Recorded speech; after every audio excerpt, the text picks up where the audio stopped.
Once upon a time, there lived a crow and a dog in a village. The crow was very wise and the dog was very loyal. One day, the crow and the dog were walking together in the forest. Suddenly, the crow saw a piece of cheese lying on the ground. He quickly grabbed it and flew away. The dog was very hungry and he wanted the cheese too. He started barking and chasing the crow. The crow flew higher and higher, but the dog kept chasing him.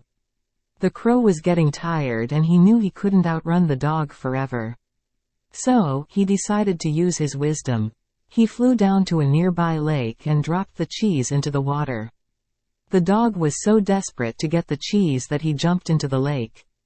But, he was not a good swimmer and he started to drown.